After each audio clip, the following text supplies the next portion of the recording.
함께 보실 성경 말씀은 디모데전서 3장 8절에서 13절까지의 말씀입니다. 한 절씩 교독하겠습니다. 디모데전서 3장 8절에서 13절까지의 말씀입니다.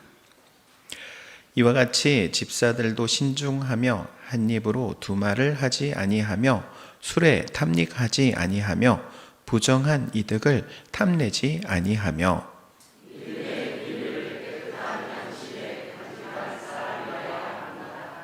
이런 사람들을 먼저 시험하여 보고 책망받을 일이 없으면 집사의 일을 하게 하십시오.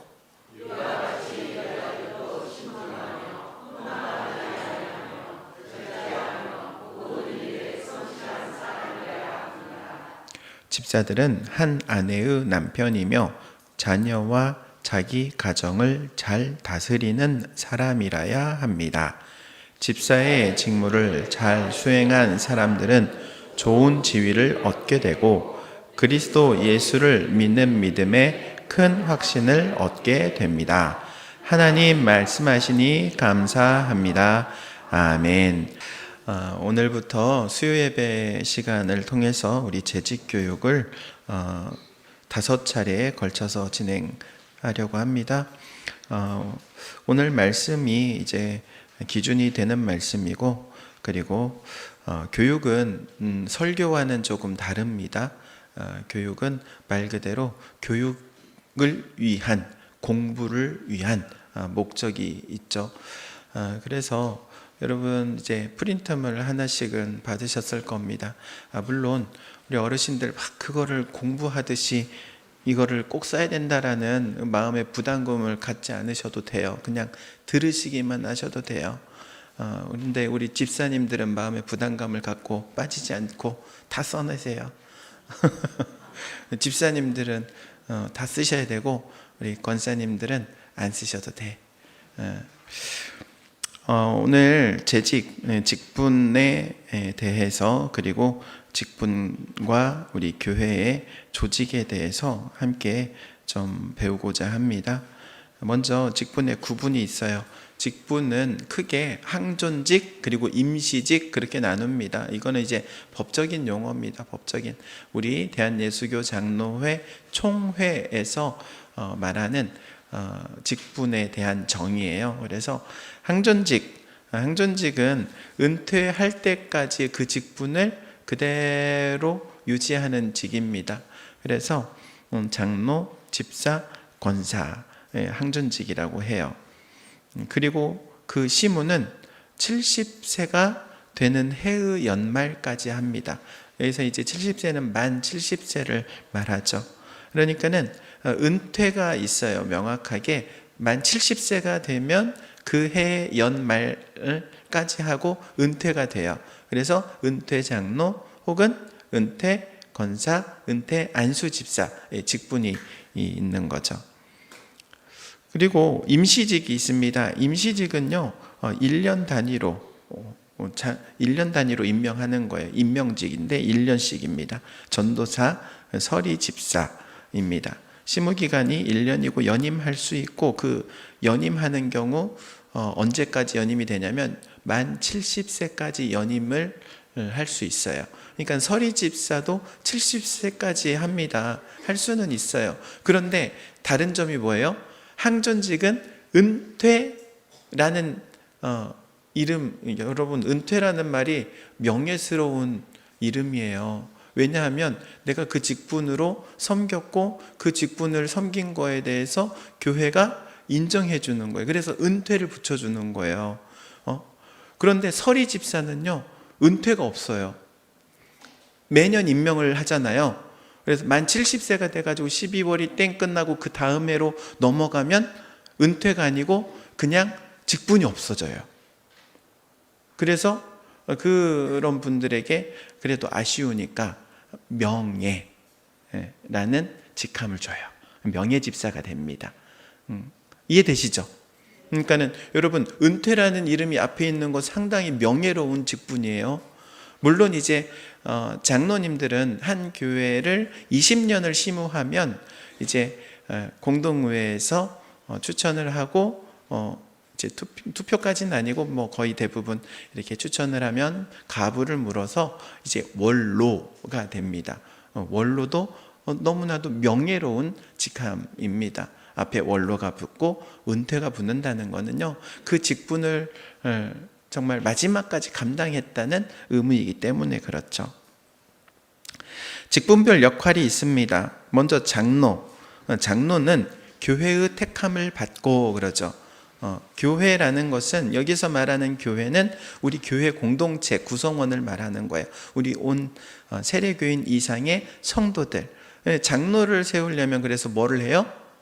투표하는 과정을 거치잖아요. 그게 이제 교회의 택함을 받고 해요. 그리고 7위회의 회원이 되어, 7위회는 당회입니다.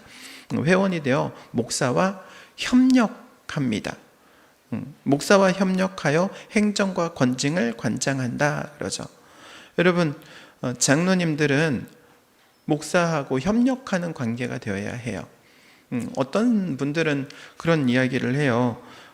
목사님을 우리가 견제해야 된다. 어긋나지 않도록 목사님을 옆에서 보필도 하지만 견제도 해야 된다. 그런데 그거는 조금 잘못된 생각이에요.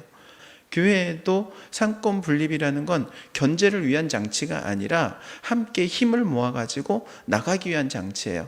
이따가 조직에 대한 이야기를 하면은 여러분이 너무 쉽게 이제 이해가 되긴 할 텐데, 교회는 누가 누군가를 견제하는 조직이 아닙니다.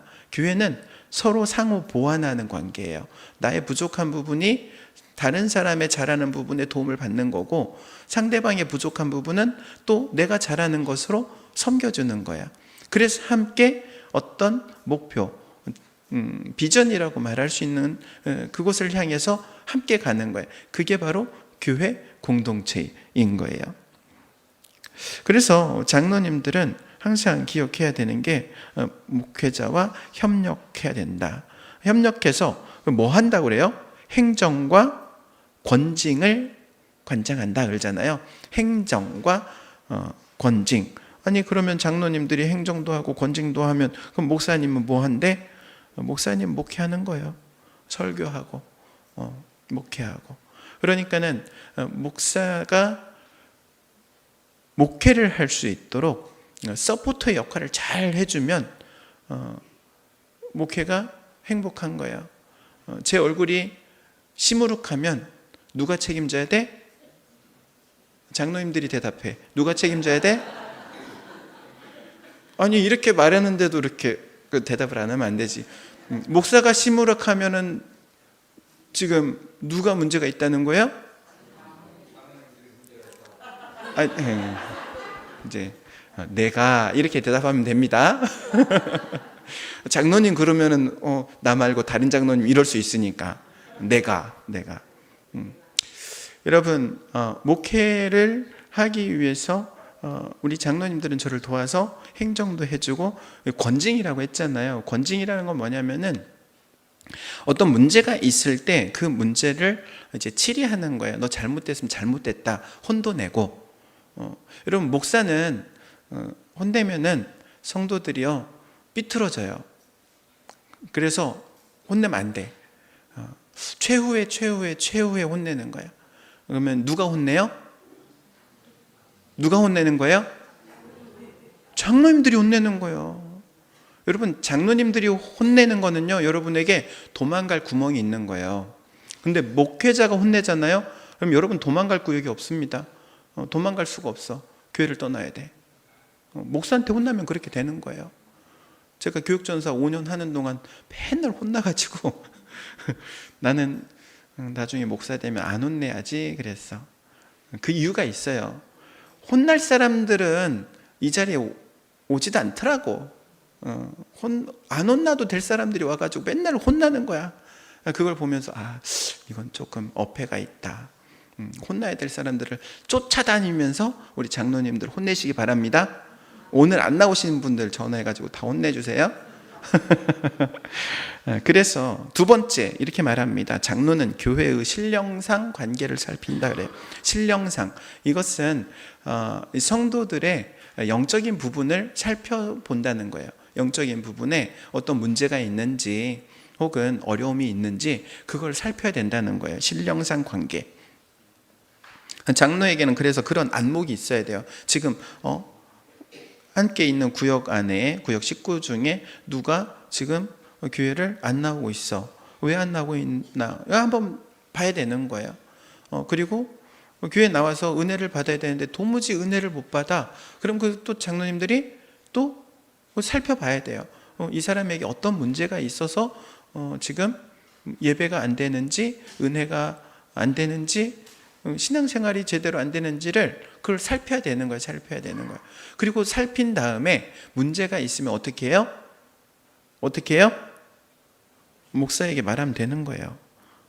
목사님, 이러이런 문제가 있는데 여기 한번 신방하시죠. 그럼 신방 가잖아요. 여기 이러이런 문제가 있는데 목사님 좀 우리 성도들에게는 지금은 이런 어떤 훈련의 과정이 필요한 것 같습니다. 그럼 재직 훈련하는 거고, 이러이러한 은혜가 좀 필요한 것 같습니다. 그럼 기도회도 하는 거고. 그러니까 이제 장로님들은 그걸 살피면서 이렇게 목사님에게 요청을 하는 거예요. 요청을. 무엇을 위해서? 교회를 위해서 하는 거예요. 목사가 보는 것과 장로님들이 보는 게 다르기 때문에 그렇습니다. 왜 그러냐면은 목사님은 그래도 성도들하고의 갭이 좀 있어요. 근데 장로님들은 삶의 현장이 가기 때문에 갭이 그래도 목사인 저보다 적어요. 그러니까는 사람에 대해서, 성도들의 삶에 대해서 알기 때문에 보고 이야기해 줄 수 있다는 거예요. 그래서 신령상 관계를 살핀다. 그리고 세 번째는요, 장로는 교인들이 교리를 오해하거나 도덕적으로 부패하지 않도록 교인을 권면한답니다. 교인을 권면해야 돼요. 그런데 그렇게 권면을 하려면은 장로님들의 신앙 수준이 올라가야겠죠. 교리를 모르면 안 되겠죠. 요리문답 같은 경우나 신앙고백서, 이 정도는 어느 정도 다 공부를 해요. 장로 고시가 있잖아요. 우리 장로님들 다 시험 보고 노예 가가지고 다 시험 보셨잖아요.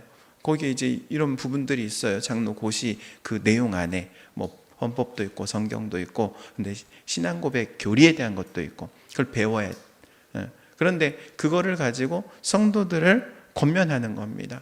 지금 이거 잘못된 거야. 잘못된 게 있으면 권면해 줘야죠.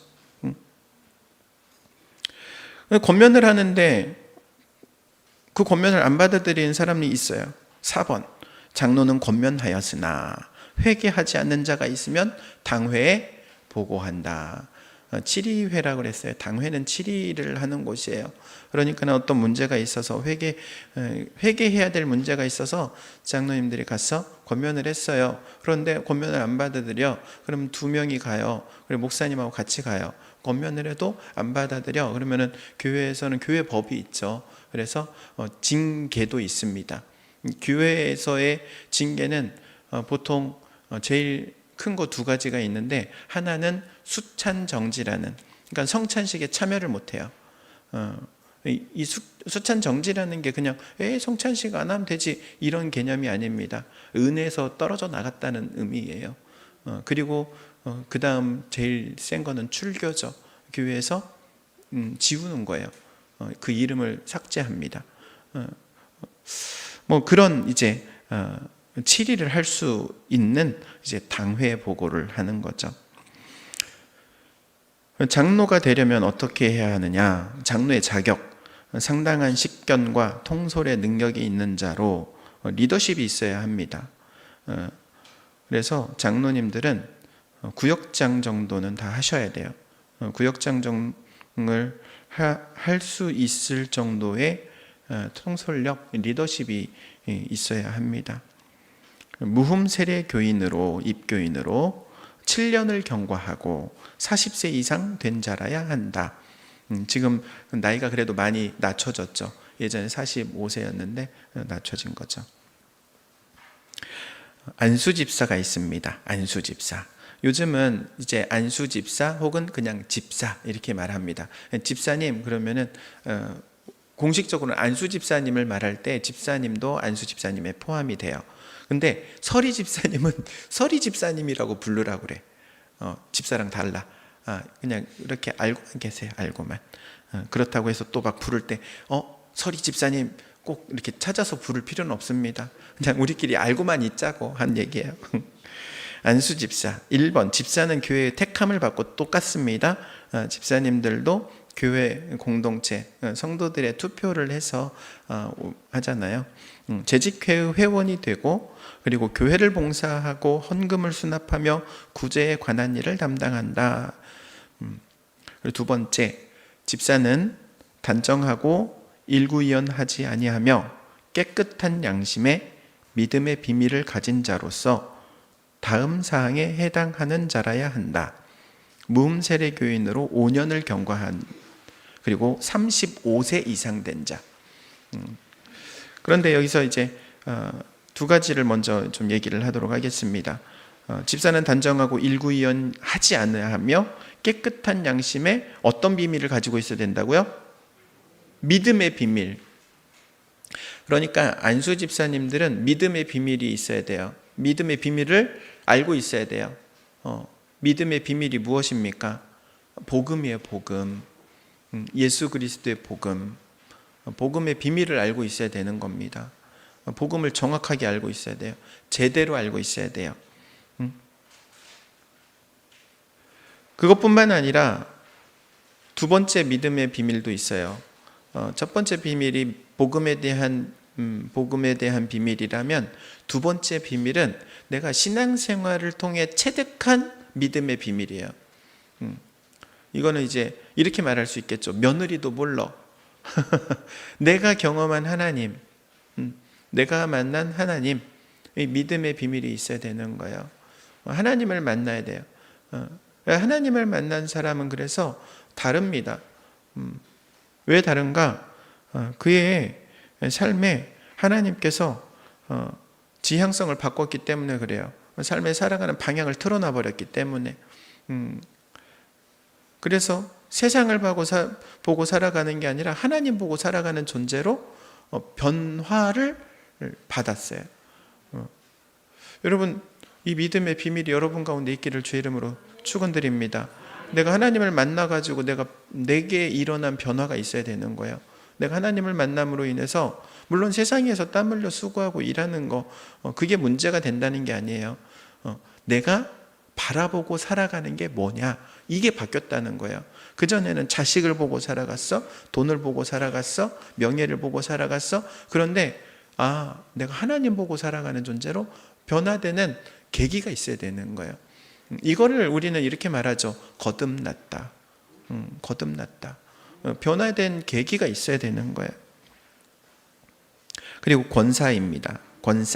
권사는 1번, 교회의 택함을 받고 똑같죠. 재직회의 회원이 되며 교역자를 도와 궁핍한 자와 환난당한 교우를 신방하고 위로하며 교회의 덕을 세우기 위해 힘쓴다. 그러니까는 권사님들은 어려운 사람들을 돌봐주는 그런 역할을 감당해야 되는 거예요. 교역자를 도와서. 여기서 교역자를 돕는다는 얘기는 교역자의 일을 대신 짊어진다는 의미도 있는 거예요. 제가 다 할 수 없어. 그렇기 때문에 우리 구역장님들이 구역 예배 드리잖아요. 구역원들 돌보잖아요. 그런 부분들이 함께 포함되어 있는 거예요. 우리 구역장님들이 그래서 힘쓰고 애쓰고 수고할수록 목사는 편해지더라. 여기서도 목사의 얼굴이 흑빛이 되면 누구 책임이다? 구역장님들만 대답해봐. 누구 책임이다? 아까 얘기했잖아요. 내 책임이다 그래야지. 어디 구역장님 책임이다 그래. 그러니까 목회자를 직접적으로 돕는 역할을 하는 사람들이 결국에는 항전직 직분자들이란 말이에요. 항전직분자들은요, 목사님의 목회의 협력자예요, 협력자. 그리고 도와줘야 되는 거예요. 저는 그 도움을 받고 사역을 하는 거예요. 그리고 이제 두 번째 봅니다. 재미있는 얘기가 나오죠. 권사는 단정하고 참소하지 아니하며 그럽니다. 참소하지 말래요. 참소하지. 절제하고 모든 일에 충성된 자로서 다음 사항에 해당하는 자라야 한다. 무흠세례 교인으로서 5년을 경과하고 35세 이상 된 여자일 것. 참소라는 말이 무슨 말이냐면요, 고소한다는 말, 고발한다, 고소한다. 근데 이제 고소한다, 고발한다라기보다는 헐뜯는다. 그러니까 오히려 더 정확한 표현이 될 것 같아요. 뒷말을 한다. 이런. 권사님들이 칭찬하는 얘기, 감사한 이야기, 그리고 좋은 이야기들을 많이 하면 많이 할수록 교회는 좋아진다. 분위기도 좋아지고, 관계도 좋아지고, 은혜도 깊어지고.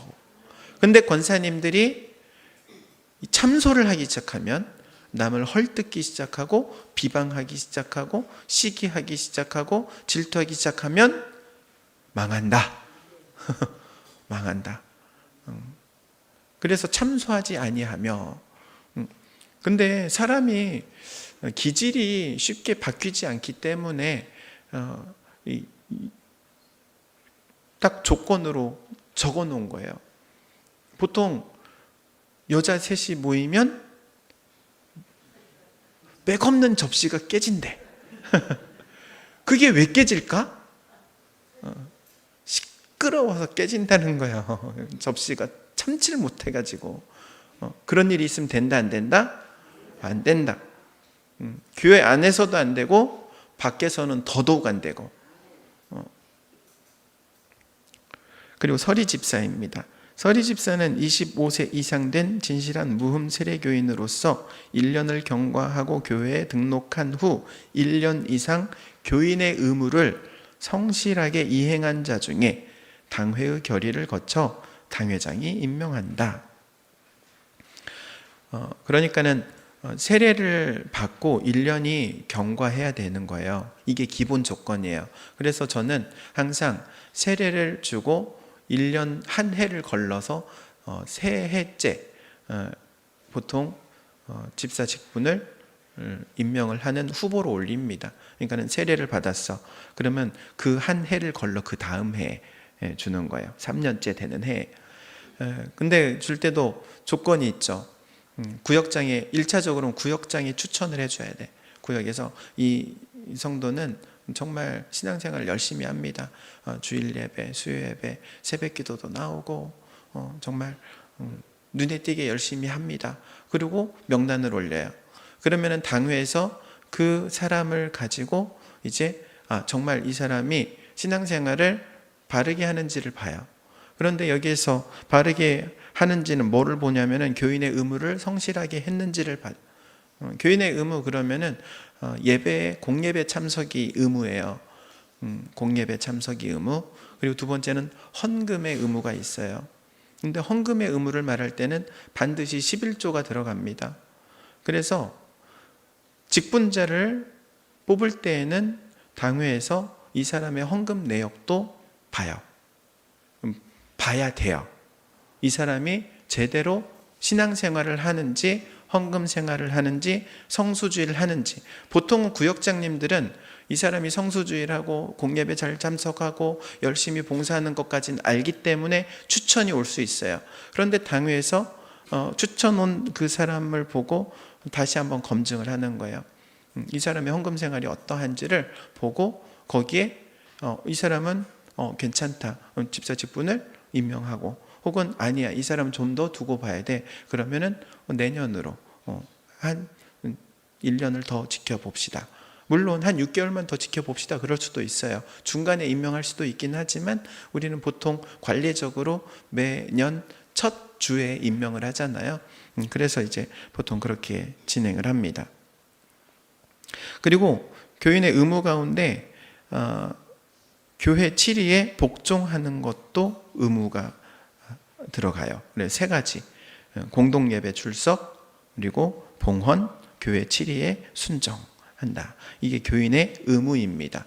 그러니까 이 교인의 의무는 원래 세례를 줄 때 제가 문답 전에 확인 받아요. 11조 할 것인지. 그래서 제가 전에 서울에 사역할 때 저에게 교육을 시키면은 저한테 통과 못 하시는 분들 많았어요. 세례교육 딱 하고 마지막에 하진 않아요. 한 3주차 때 이제 11조에 대해서 설명을 하고 11조를 할 수 있다라는 믿음의 확신이 서면 교육하십시오. 진행을 하시고 그리고 세례를 받으십시오. 그러나 그게 준비가 안 돼 있으면 다음에 받으십시오. 당신의 아직 믿음의 신앙의 수준이 이게 고백이 안 되면 오히려 당신에겐 독이 될 수 있습니다.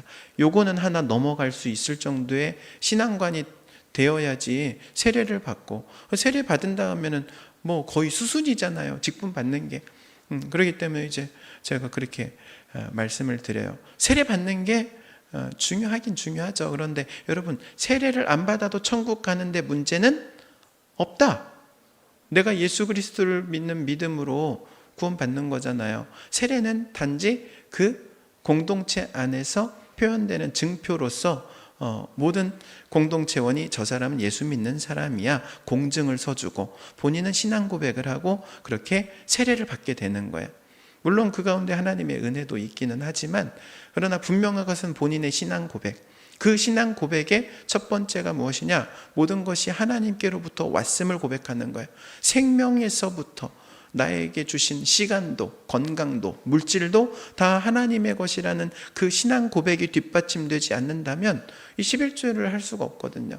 그래서 저는 항상 세례교육할 때는 심각하게 고민하시고 할 수 있겠다 마음의 결단이 서면 세례를 받으십시오 얘기합니다. 그렇지 않으면 다음에 받으셔도 되는 거예요. 교인의 의무를 본인들이 이제 배워야 되는 상황, 그리고 그 교인의 의무를 수행해야 되는 거기 때문에 그렇습니다. 교회에는 그러면은 왜 이런 직분들이 필요할까요? 교회는요, 해야 하는 역할 분담의 문제인 거예요.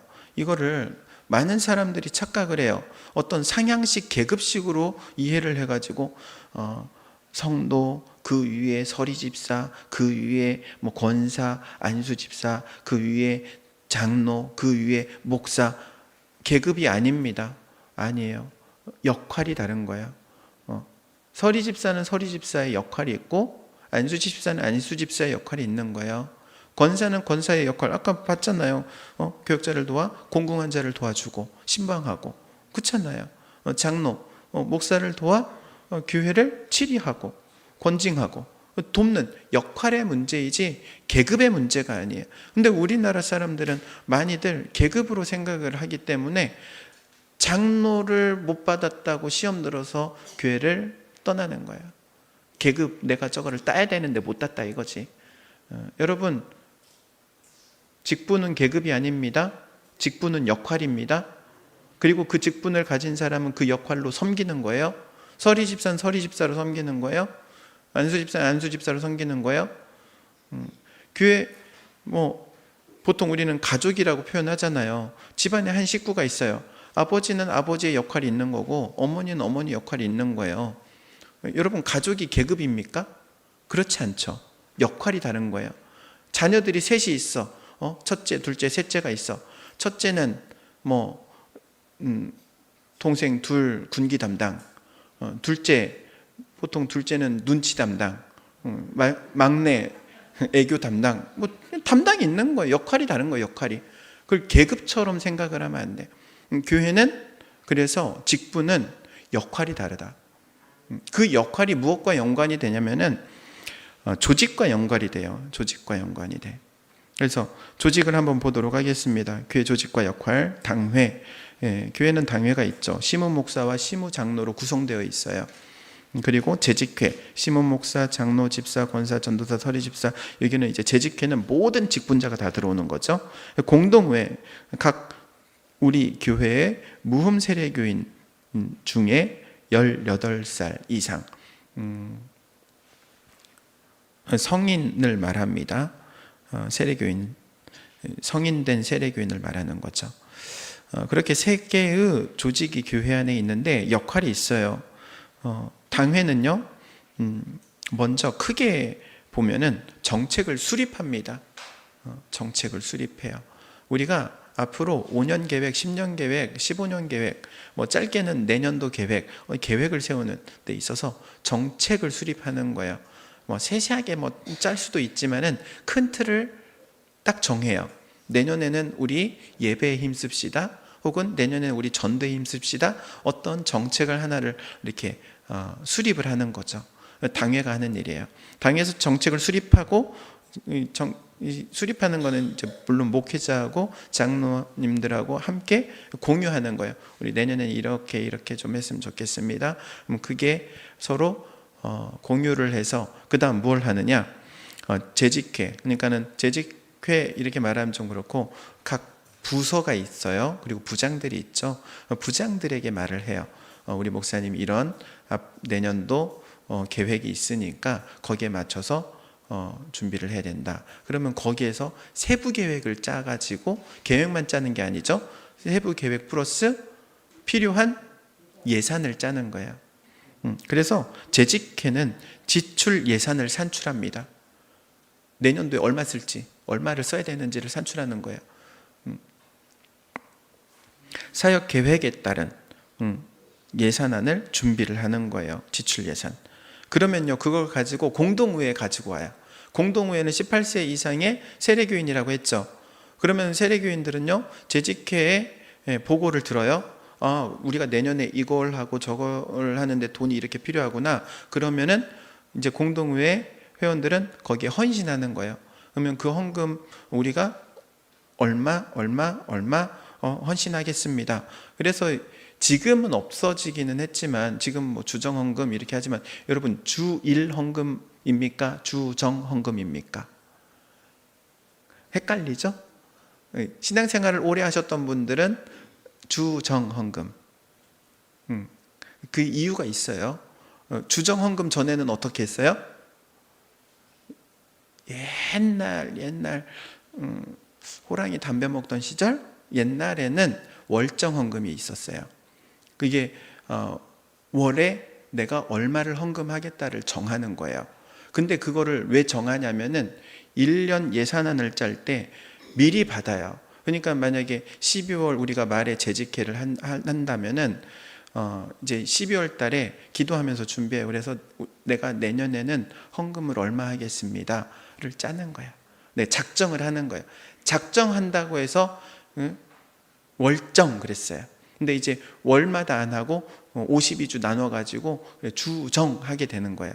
그래서 헌금을 얼마 한다 하면 그거를 취합을 해서 예산 규모를 잡는, 이제 과거에 그래 왔어요. 근데 지금은 그렇게 하려면 너무 복잡하니까는 그냥 관례대로 하죠. 지금은 그렇게 안 하고 거의 전년도 플러스 마이너스 적용 이런 식으로 진행을 하는데, 이제 원래는 그렇게 하는 거예요. 정책을 수립하고 당회에서. 그럼 재직회에서 필요한 예산을 산출을 하고, 그러면 거기에 대해서 공동회에서 성도들이 헌신을 결의하는 거예요. 그럼 그렇게 하면 끝납니까? 그렇지 않죠. 결의해가지고 헌금을 하면 그 헌금을 가지고 실제로 사역을 해야죠. 사역은 어디서 하냐? 재직회 가는 거예요. 재직회.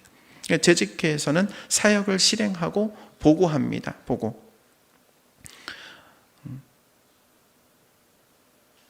어디에다 보고를 할까요? 성도들한테 보고하는 거예요. 공동회에 보고하는 거예요. 공동회에서는 또 보고를 해요. 헌신을 보고하는 거예요. 우리가 얼마 하기로 했는데 얼마 됐습니다. 헌신을 보고하는 거예요. 그러니까는 순차적으로 지금 제가 1, 2, 3, 4, 5, 6 이게 교회가 돌아가는 사이클을 설명하기 위해서 그렇게 순번을 먹여놓은 거예요. 그러니까 1년이 사역이 진행이 이런 식으로 진행이 되는 거예요. 정책당회를 하잖아요. 이 정책당회 한 다음에 예결산당회 하죠. 그럼 예결산당회 때 끝나면은 이거를 예결산위원회가 받아가지고 수정을 해요. 그리고 재직회로 넘기죠. 재직회로 넘어오기 전 과정 예결산위원회가 그러니까 각 부장단들인 거죠. 부장단들이 실무진들이 모여가지고 조정을 하고 재직회로 넘겨주면 재직회가 보고를 하고 그 재직회의 보고를 공동의회가 받아서 그렇게 내년도 우리가 하겠습니다 해가지고 헌금을 했어. 그럼 재직해서 열심히 또 사역을 해야 돼요. 사역을 했으면 그 결과를 보고를 해줘야 되는 거예요. 연말에 이렇게 돈은 여기에 쓰고 저기에 쓰고 그러면은 거기에 대한 감사가 있어야 돼. 그럼 감사를 어디서 하느냐? 또 당회에서 하는 거예요. 당회에서는 감사 및 감사를 하고 정책을 재조정하는 거예요. 우리가 이렇게 계획을 세웠는데 이 부분에 달성이 안 됐으니까 여기는 조금 더 하고, 여기는 뭐 120% 달성이 됐으니까는 내년에 여기는 좀 줄이고, 이런 것들을 조정을 하는, 그렇게 해가지고 한 회기, 그러니까 1년이라는 사역의 사이클이 이렇게 돌아가는 거예요. 근데 이제 거의 대부분의 일들이 연말에 다 이렇게 걸쳐 있는 거예요. 그래서 연말이 바쁜 거예요. 연말이 우리 장로님들도 바쁘고, 이제 예결산위원회하고 재직회하고 공동회 내년 1월 첫째 주까지 해가지고 1년을 마무리하면서 1년을 시작하게 되는 겁니다. 그래서 여러분 기억하시기 바랍니다. 당회는 정책을 수립하면, 재직회는 돈 계산을 하고, 공동회에서는 결단을 하고, 헌신을 하면 그걸 가지고 재직해서 다시 사역을 하고, 그리고 사역에 대한 감사를 당회에서 진행을 한다. 그래서 이제 내년에는 조금 우리 교회의 체질을 조금씩 바꿔갈 거예요. 내년에는 부장단들 위주로 예결산안을 심의하고 그리고 산출할 수 있도록, 이것도 훈련이라고 저는 생각을 해요. 장로님들이 해왔던 부분들 이제는 이제 각 부장들이 할 수 있도록 일을 해야 되고 배워야 되고 실무를 하면서 또 이제 쌓아 올라와야죠. 그래서 교회는 이렇게 돌아가게 된다. 그래서 여러분 생각해 보세요. 당회하고 재직회하고 공동회는 각각 해야 할 역할이 분명하게 나눠져 있어요. 그렇죠? 자기 역할이 따로 있는 거예요. 그리고 그 역할을 자기 능력 안에서 수행을 해내야 되는 거예요.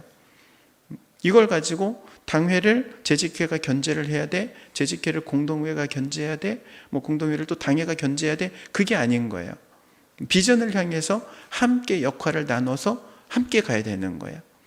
그래서 여러분이 이제 내년 2026년도를 준비하면서 우리 교회가 어떤 방향으로 가야 될지 배워야 돼요. 그리고 우리는 무엇을 향해 가는지 알아야 돼요. 그 이제 12월 달에 오후 찬양 예배를 통해서 제가 이제 여러분들에게 우리 교회의 현재 위치, 그리고 내년도 어떻게 갈 건지 이런 것들을 설명을 해드릴 거예요. 그러니까는 주일 오후 찬양 예배 빠지지 말고 나오세요. 그래서 우리 교회를 저는 교회에 대한 생각은 하나입니다. 너무나도 세상이 혼탁한데 세상 사람들이 교회를 손가락질 하잖아요. 적어도 우리 교회만은 손가락질 받지 말자. 적어도 우리 교회만은 좀 제대로 된 교회구나 라는 소리는 들어야 되지 않을까. 저는 그 생각을 합니다.